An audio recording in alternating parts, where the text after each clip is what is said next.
Seeja டாக்ஸ்ல Tamil podcast உங்களை இந்த ஆழமான விவாதத்துக்கு வரவேற்கிறது. உங்களுக்கு தேவையான தகவல்களை எளிமையாகவும் ஆழமாகவும் புரியச் செய்வதே எங்களின் நோக்கம். வணக்கம். இந்த விரிவான அலசலுக்கு உங்களை வரவேற்கிறோம்.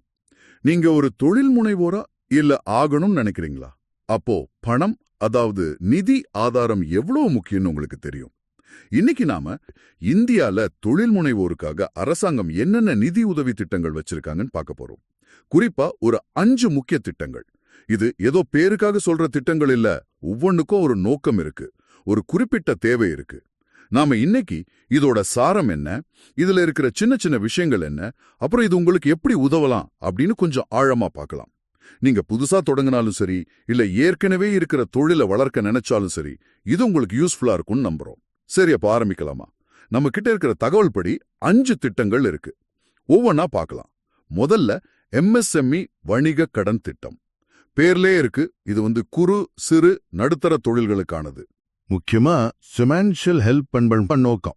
ஆனா இதுல ஒரு இன்ட்ரெஸ்டிங்கான விஷயம், சில சமயம் கொலாட்ரல், அதாவது பிணையம் இல்லாம கூட லோன் கிடைக்குமா? உங்க குறிப்புல பார்த்தேன், லோன் அப்ரூவல் வெறும் 8 இருந்து 12 நாளுக்குள்ள முடிஞ்சிடுமா? இது நிஜமாவா? இவ்ளோ வேகமா? ஆமா, அதுதான் இதுல ரொம்ப முக்கியமான பாயிண்ட். அந்த வேகம் இருக்கு பாருங்க, சிறு தொழில்களுக்கு அது உயிர் மாதிரி. ஏன்னா பணப்புழக்கம், அதாவது கேஷ் ஃப்ளோ அவங்களுக்கு ரொம்ப முக்கியம். திடீர்னு ஒரு பெரிய ஆர்டர் வருதுன்னு வைங்க, உடனே ரா மெட்டீரியல் வாங்கணும், ஆட்களுக்கு சம்பளம் கொடுக்கணும். அப்போ போய் பேங்க்ல வாரக்கணக்கில் மாசக்கணக்கில் லோனுக்காக காத்திருந்தா அவ்வளவுதான், தொழில் நின்னுடும். ஆமா, அதானே. இந்த 8-12 நாள் அப்ரூவல் டைமுங்கிறது உண்மையிலே ஒரு பெரிய வரம். அதே மாதிரி அந்த பிணையம் இல்லாத கடன், நிறைய புதுசா தொழில் தொடங்குறவங்க கிட்டயோ இல்ல ரொம்ப சின்னதா பண்றவங்க கிட்டயோ பேங்க் கேட்கிற அளவுக்கு சொத்து இருக்காது. சரிதான். இந்த திட்டம் அந்த தடைய நீக்குது, பணம் அவங்களுக்கு கிடைக்கிறத சுலபமாக்குது. இது வெறும் கடன் இல்ல, அவங்க வளர்ச்சிக்கான ஒரு தடைய நீக்கிற மாதிரி. நீங்க சொல்றது கரெக்ட். அந்த ஸ்பீடும் பிணையம் இல்லாம கிடைக்கிறதும் பெரிய வித்தியாசம்தான். சரி, அப்போ அடுத்த திட்டம் பிரதான மந்திரி முத்ரா யோஜனா, PMMYன்னு சொல்றாங்களே, இது எப்படி MSME லோன்ல இருந்து மாறுபடுது? இதுவும் சின்ன தொழில்களுக்கு தானே, கார்ப்பரேட் இல்ல, விவசாயம் இல்லன்னு குறிப்புல இருக்கு. அப்ப இன்னும் சின்ன லெவலா? நல்ல கேள்வி கேட்டீங்க. ரெண்டுமே சிறு தொழில்களுக்கு தான். ஆனா முத்ரா யோஜனாவோட ஃபோக்கஸ் இன்னும் கொஞ்சம் அடித்தட்டுல இருக்கு. MSME கடன் திட்டம் ஓரளவுக்கு வளர்ந்த சிறு தொழில்களுக்கு உதவலாம். ஆனா முத்ரா திட்டம் நம்ம முறைசாரா தொழில்கள்னு சொல்றோம்ல, இன்ஃபார்மல் செக்டர். ஆமா, அந்த மாதிரி ரொம்ப ரொம்ப சின்ன அளவுல தொழில் பண்றவங்களை குறிவைக்குது. உதாரணத்துக்கு ஒரு தள்ளுவண்டி கடைக்காரர், இல்ல தெருவுல வியாபாரம் பண்றவங்க, சின்னதா கைவினை பொருள் செய்யறவங்க. ஓ, புரியுது. இவங்கெல்லாம் பெரும்பாலும் பேங்க் லோன் சிஸ்டம்குள்ளேயே வரமாட்டாங்க. முத்ரா திட்டம் என்ன பண்ணுதுன்னா, இவங்களையும் முறையான வங்கி சேவைக்குள்ள கொண்டு அவங்களுக்கு கடன் கொடுக்க முயற்சி பண்ணுது. இது மூலமா ஃபினான்ஷியல் இன்க்ளூஷன், அதாவது நிதி சேர்ப்புங்கிற பெரிய லட்சியத்தை அடைய முடியுது. அதாவது பேங்க் பக்கமே போகாதவங்களையும் உள்ள கொண்டு வர்றது. அதேதான். இது அவங்கள கந்துவட்டிக்காரங்க கிட்ட இருந்து காப்பாத்தும், அவங்க தொழில் வளர ஒரு முறையான வழியையும் காட்டும். அப்போ முத்ரா ஃபினான்ஷியல் சிஸ்டமோட முதல் படியில நிக்கிறவங்களுக்குன்னு சொல்லலாம். ரொம்ப நல்ல முயற்சி. சரி, அடுத்து பார்க்கலாம். கடன் இணைக்கப்பட்ட மூலதன மானிய திட்டம், CLCSS. இது டெக்னாலஜி அப்கிரேடேஷனுக்கு, அதாவது தொழில்நுட்ப மேம்பாட்டுக்கு கேபிட்டல் சப்சிடி கொடுக்குதுன்னு இருக்கு. சிம்பிளா சொன்னா, மிஷின்ல அப்கிரேட் பண்ண கவர்மெண்ட் மானியம் தருது. இது எப்படி இருக்கு?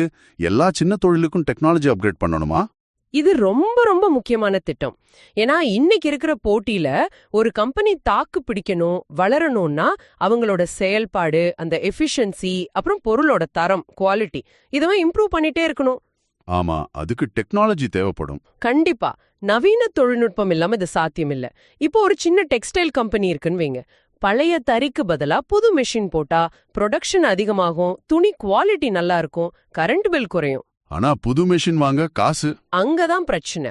நிறைய சின்ன தொழிலால அந்த முதலீட பண்ண முடியாது. இங்கதான் CLSS உதவுது. நீங்க டெக்னாலஜி அப்கிரேட் பண்ண பேங்க்ல லோன் வாங்குனீங்கன்னா, அந்த லோன்ல 1%, ஒரு 15% வரைக்கும் கவர்மெண்ட் மானியமா கொடுக்குது. ஓ, 15% மானியமா? ஆமா, ஒரு குறிப்பிட்ட லிமிட் வரைக்கும். இது அந்த இன்வெஸ்ட்மெண்ட்டோட பாரத்தை நல்லா குறைக்கும். அதனால டெக்னாலஜி அப்கிரேட் பண்றது கொஞ்சம் சுலபமாகும். இது வெறும் சப்சிடி இல்ல, சின்ன தொழில்களை மாடர்னைஸ் பண்ணி உலக அளவுல போட்டி போட தயார் பண்றதுக்கான ஒரு முதலீடு. டெக்னாலஜிக்கு பணம் ஒரு தடை இல்லாம பாத்துக்கிறது முக்கியம்தான். ஆனா மானியம் கிடைச்சாலும் எந்த மிஷினை வாங்குறது, அதை எப்படி யூஸ் பண்றது, இந்த மாதிரி பிரச்சனைகள் வருமே. கரெக்டா கேட்டீங்க. சிஎல்சிஎஸ் பண உதவி செய்யுது. ஆனா டெக்னாலஜி செலக்ட் பண்றது, அதை இம்ப்ளிமெண்ட் பண்றது, இதுக்கெல்லாம் கைடன்ஸ் வேணும். அதுக்கு தான் நம்ம அடுத்து பார்க்க போறாம இப்ப முக்கியமா இருக்கு. எது? என்எஸ்ஐசி. ஆமா, தேசிய சிறு தொழில் கழகம், national small industries corporation, NSIC. உங்க குறிப்பிலே இருக்கு பாருங்க, இது வெறும் பல உதவி மட்டும் இல்ல, பலவிதமான ஆதரவு கொடுக்குதுன்னு. ஆமா, என்எஸ்ஐசியை பத்தி படிச்சப்போ எனக்கும் அது தோணுச்சு. ரா மெட்டீரியல் வாங்க help, marketing support, technology use பண்ண ஹெல்ப், இப்படி பல விஷயங்கள்ல இறங்குறாங்க. இது சும்மா லோன் கொடுத்துட்டு போற மாதிரி இல்ல, ஒரு தொழிலுக்கு வர்ற மத்த பிரச்சனைகளையும் பாக்குற மாதிரி தெரியுது. கிட்டத்தட்ட ஒரு பிசினஸ் மென்டர் மாதிரிங்களா? ஓரளவுக்கு அப்படி சொல்லலாம். அதுதான் என்எஸ்ஐசியோட ஸ்பெஷாலிட்டியே. பணம் ஒரு பக்கம், ஆனா தொழில் ஜெயிக்கணும்னா நல்ல மூலப்பொருள் கரெக்டான விலையில கிடைக்கணும். ஆமா, செஞ்ச பொருளை விற்க மார்க்கெட் வேணும், நல்ல டெக்னாலஜி வேணும்.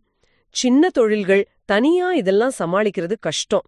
என்எஸ்ஐசி என்ன பண்ணுதுன்னா, நிறைய பேரை சேர்த்து மொத்தமா மூலப்பொருள் வாங்கினா விலை குறையும் இல்ல, அதுக்கு ஹெல்ப் பண்ணுது. கவர்மெண்ட் டெண்டர்ல சிறு தொழில்கள் கலந்துக்க உதவுது. ஓ, கவர்மெண்ட் பர்ச்சேஸ்லயுமா? ஆமா. அப்ப எக்ஸிபிஷன்ஸ்ல ஸ்டால் போட உதவி, மார்க்கெட்டிங் பண்ணி கொடுக்கறது, டெக்னாலஜி ட்ரெய்னிங், இன்குபேஷன் சென்டர்ஸ்னு பல வழியில சப்போர்ட் பண்றாங்க. ஆக இது பணம் மட்டும் இல்லாம தொழில் நடத்துறதுல வர்ற மத்த பிரச்சனைகள், அந்த ஆபரேஷனல் சவால்களையும் தீர்க்க உதவுது. ஒரு முழுமையான வளர்ச்சிக்கு வழிவகுக்குது. இது நிஜமாவே ஒரு கம்ப்ளீட் சப்போர்ட் சிஸ்டம் மாதிரி இருக்கு. ஒரே இடத்துல பல தீர்வுகள். சரி, கடைசியா 5வது திட்டம், இந்திய சிறு தொழில்கள் மேம்பாட்டு வங்கி, சிட்பி, small industries development bank of India. இது எம்எஸ்எம்இ துறைக்கு நாட்டோட முக்கியமான நிதி நிறுவனம்னு சொல்றாங்க. Apex financial institution. உங்க குறிப்பில லோன் அமௌண்ட் பார்த்தேன், 10 லட்சம் ரூபாயிலிருந்து 25 கோடி ரூபாய் வரைக்கும். மத்ததை விட இது ரொம்ப பெருசா இருக்கே. ஆமா, சிட்பியோட பங்கு கொஞ்சம் வேற மாதிரி, இன்னும் கொஞ்சம் விரிவானது. மத்த திட்டங்கள் பெரும்பாலும் நேரடியா தொழில் பண்றவங்களுக்கு கடன், மானியம்னு கொடுக்கறாங்க. ஆனா சிட்பி ஒரு படி மேல போய் மொத்த எம்எஸ்எம்இ ஃபினான்ஷியல் எக்கோசிஸ்டம், அந்த நிதி சூழல் அமைப்பையே பலப்படுத்துது. எக்கோசிஸ்டம் எப்படி? அதாவது அபெக்ஸ் இன்ஸ்டிடியூஷன்னா என்ன அர்த்தம்? இது மத்த பேங்க்ஸ், என்பிஎஃப்சிகள் மாதிரி இருக்கிற ஃபினான்ஸ் கம்பெனிகளுக்கு பணம் கொடுக்குது. எதுக்குன்னா அவங்க எம்எஸ்எம்இஸ்க்கு கடன் கொடுக்கணும்னு. இதுக்கு பேரு ரீஃபினான்சிங். ஓ, அப்போ சிட்பி நேரடியா கடன் கொடுக்கறது இல்லையா? கொடுக்குது, அதுவும் இருக்கு. நேரடி கடன், டைரக்ட் லெண்டிங்கும் பண்றாங்க. முக்கியமா 10 லட்சம் ரூபாய்க்கு மேல, அதாவது மீடியம் சைஸ்ல இருக்கிற இல்ல கொஞ்சம் பெரிய எம்எஸ்எம்இகளோட தேவைகளுக்கு சிட்பி நேரடியா உதவுது. ஒரு கம்பெனி நல்லா வளரணும், பெரிய மெஷின் வாங்கணும், இல்ல வெளிநாடுக்கு எக்ஸ்போர்ட் பண்ணணும்னு நினைக்கும் போது பெரிய அளவுல பணம் தேவைப்படும் இல்லையா? ஆமா, கோடிக்கணக்கில் தேவைப்படும். அந்த மாதிரி பெரிய நிதி தேவைகளை சிட்பி பூர்த்தி பண்ணுது. அதனால ஒரு தொழில் முனைவோரோட பயணத்துல ஆரம்ப கட்டத்தை தாண்டி வளர்ச்சி பாதையில போகும்போது சிட்பி ஒரு முக்கியமான பங்காற்றுது. சின்ன ரீஃபினான்ஸ்ல இருந்து பெரிய நேரடி கடன் வரைக்கும் பல தேவைகளை இது பாத்துக்குது. அப்போ சிட்பி ஒரு மாதிரி இந்த மொத்த சிஸ்டத்தோட முதுகெலும்பு மாதிரி, மத்தவங்களுக்கு சப்போர்ட் பண்றதோட பெரிய தேவைகளையும் பாத்துக்குது. இது நல்லா புரியுது. சரி, இப்ப நாம பார்த்த அந்த 5 திட்டங்களையும், எம்எஸ்எம்இ லோன் வேகம் பிணையும் இல்லாம, முத்ரா ரொம்ப சின்ன லெவல் ஃபினான்ஷியல் இன்க்ளூஷன், சிஎல்சிஎஸ்எஸ் டெக்னாலஜிக்கு மானியம், என்எஸ்ஐசி பணம் இல்லாம மத்த சப்போர்ட், அப்புறம் சிட்பி பெரிய லோன் சிஸ்டம் சப்போர்ட், இதெல்லாம் சேர்த்து பார்த்தா என்ன தெரியுது? இது தனித்தனி திட்டங்களா, இல்ல இதுக்கெல்லாம் பின்னாடி ஒரு பெரிய பிளான் இருக்கா? கண்டிப்பா இது ஒரு பெரிய உத்தியோட பகுதிகள் தான். இந்த திட்டங்கள் தனித்தனியா தெரிஞ்சாலும் எல்லாம் சேர்ந்து தொழில் முனைவோருக்கு ஒரு நல்ல சப்போர்ட் சிஸ்டம், ஒரு ஆதரவு சூழலை உருவாக்குது. நீங்களே யோசிச்சு பாருங்க, ஒருத்தர் புதுசா தொழில் ஆரம்பிக்கிறாரு, அவருக்கு ஒரு ஸ்டார்டிங் கேபிட்டலுக்கு முத்ரா மாதிரி ஒரு திட்டம் இருக்கு. கொஞ்சம் வளர்ந்ததும் டெய்லி செலவுக்கு ஒர்க்கிங் கேபிட்டலுக்கு எம்எஸ்எம்இ லோன் இருக்கு. ப்ரொடக்ஷனை மாடர்னைஸ் பண்ணணுமா, சிஎல்சிஎஸ் இருக்கு. ரா மெட்டீரியல் பிரச்சனை இல்ல மார்க்கெட்டிங் பிரச்சனைனா என்எஸ்ஐசி இருக்கு. தொழில் இன்னும் பெருசாக்கணும், பெரிய பணம் வேணும்னா சிட்பி இருக்கு. இப்படி பார்த்தா ஒரு தொழில் முனைவரோட பயணத்துல ஒவ்வொரு ஸ்டேஜுக்கும் ஏத்த மாதிரி ஒரு உதவி இருக்கு. ஆமா, எல்லா ஸ்டேஜ்க்கும் கவர் ஆகுது. இது என்ன காட்டுதுன்னா, இந்தியால தொழில் முனைவு என்கரேஜ் பண்ண, எம்எஸ்எம்இ செக்டாரை பலப்படுத்த அரசாங்கம் எவ்வளோ யோசிச்சு ஒரு கட்டமைக்கப்பட்ட முயற்சி எடுக்குதுன்னு தெரியுது. இது ஏதோ அங்குன்னும் இங்குன்னுமா இல்ல, ஒரு ஒருங்கிணைந்த அப்ரோச் மாதிரி தெரியுது. இந்த ஒருங்கிணைந்த பார்வை முக்கியம்தான். சரி, இப்போ இத கேட்டுட்டு இருக்கிற நீங்க, உங்களுக்கு இது எப்படி உதவும்? ஒருவேளை நீங்க ஒரு பிசினஸ் ஐடியாவோட இருக்கலாம், இல்ல ஏற்கனவே ஒரு தொழில் நடத்திட்டு இருக்கலாம். இந்த திட்டங்கள்லாம் உங்களுக்கு என்னென்ன வாய்ப்புகளை திறக்கலாம்னு யோசிங்க. உங்க இப்போதைய தேவைக்கு எந்த திட்டம் சரியா வரும்? உங்க மிஷின்லாம் பழசாயிடுச்சா? சிஎல்எஸ்எஸ்எஸ் பத்தி யோசிக்கலாமா? டெய்லி செலவுக்கு பணப்புழக்கம் பிரச்சனையா? எம்எஸ்எம்இ லோன் உதவுமா? ரொம்ப சின்னதா புதுசா ஆரம்பிக்கிறீங்களா? முத்ரா ஒரு ஆப்ஷனா? மார்க்கெட்டிங்ல கஷ்டமா? என்எஸ்ஐசி கிட்ட கேட்கலாமா? இல்ல பெரிய பிளானா? அப்போ சிட்பியை பார்க்கலாமா? இந்த திட்டங்களை பத்தி இன்னும் கொஞ்சம் தெரிஞ்சுக்கிட்டு உங்க நிலைமைக்கு எது பொருந்துதோ அதை எப்படி பயன்படுத்திக்கலாம்னு நீங்க யோசிக்கணும். இது வெறும் தகவல் இல்ல, உங்க தொழில் வளர்ச்சிக்கான கருவிகளாகவும் இருக்கலாம். சரி, இந்த 5 முக்கிய அரசாங்க நிதி திட்டங்கள் பத்தின நம்ம ஆழமான பார்வையை இதோட நிறைவு செய்றோம். கடைசியா போறதுக்கு முன்னாடி உங்ககிட்ட ஒரு கேள்வியோட முடிக்கலாம்னு நினைக்கிறேன். அரசாங்கம் இவ்ளோ பணம் மத்த உதவிகள்லாம் செய்யுது, சரிதான். ஆனா உண்மை யோசிச்சு பார்த்தா வெறும் பண உதவி மட்டும் ஒரு தொழிலை ஜெயிக்க வச்சிடுமா? இல்ல, அது மட்டுமே போதாதுதான். அதான், இந்த திட்டங்கள் எல்லாம் இருந்தாலும் கூட ஒரு தொழில் முனைவோரோட உண்மையான வெற்றிக்கு, அந்த நீடித்த வெற்றிக்கு பண உதவியை தாண்டி வேற என்ன விஷயங்கள் ரொம்ப ரொம்ப முக்கியம்னு நீங்க நினைக்கிறீங்க?